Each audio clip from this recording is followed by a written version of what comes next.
کہ MLA صاحب نے جو اسپیشل بھرتی اور یہاں بے روزگاری کو کم کرنے کے لیے جو ڈیمانڈ رکھے ہیں انشاءاللہ ان کی باتوں پہ عمل کیا جائے گا اور یہاں پہ اسپیشل بھرتی کا سلسلہ جو ہے ہم لگا کے رکھیں گے تاکہ نوجوان جو ہیں وہ ملازمت اور روزگار حاصل کر سکیں.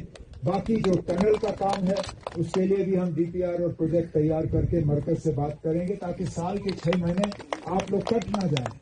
نہیں تو کیا فائدہ نا آپ کشتواڑ, مجھے پریس والے نے پوچھا کہا نا ہیں تو یہ ضلع کشتواڑ کے ساتھ لیکن ان کو زیادہ آسان ہوگا اننت ناگ. میں نے کہا نا دونوں طرف سے مشکل ہے.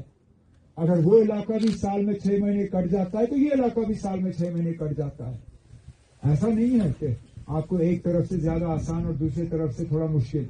اعلان کر رہا ہوں وزیر اعظم صاحب کا ریلیف آ جائے گا. پھر جو رقم MLA صاحب نے جہاں دیا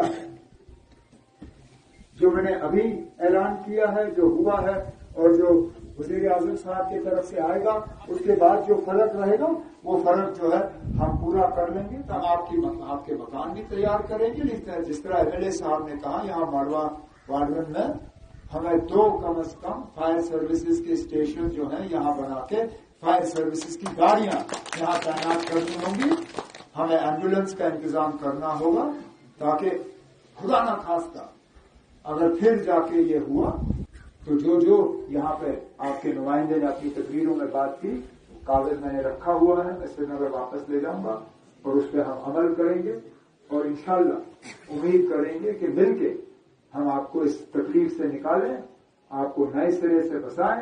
اور جو پھر لمبی باتیں ہوئی اسپیشل ریکروٹمنٹ کی, یہاں پہ ملازمت کی, یہاں پہ ٹنل کی, باقی چیزوں کی, میں نے کہتا ہوں اس خوبصورت وادی میں اگر یہ ٹنل بنے تو ٹورزم کا جو یہاں پہ دباؤ ہوگا آپ لوگ سرکاری ملازمت ڈھونڈو گے بھی نہیں. اور انشاءاللہ میں آپ کو یقین دلاتا ہوں کہ ان سب چیزوں کے لیے ہم پروجیکٹ تیار کریں گے.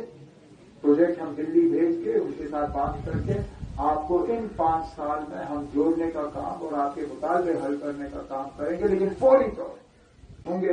اور جتنا بھی ہم آپ کے لیے کر سکیں گے میں آپ کو یہ یقین دلاتا ہوں کہ اس مشکل دور میں ہم آپ کی مدد کریں گے اور آپ کو یہ اکیلے پن کا احساس نہیں ہونے دیں گے. یہی کہنے کے لیے میں آیا ہوں اور اللہ تعالیٰ آپ کو اپنی حفاظت میں رکھے اور دوبارہ اس طرح کے حالات آپ کے ساتھ نہیں ہوں. یہی ہم اللہ تعالیٰ سے دعا کریں گے.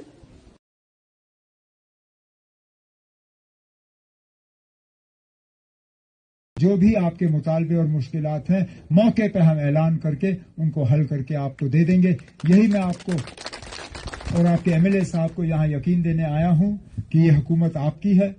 ہم آپ کے امیدوں کے برابر جو ہے کام کریں گے اور انشاءاللہ میں امید کرتا ہوں کہ جلدی مجھے دوبارہ واپس آ کے اسی طرح آپ سبوں سے ملاقات کا موقع حاصل ہوگا. شکریہ.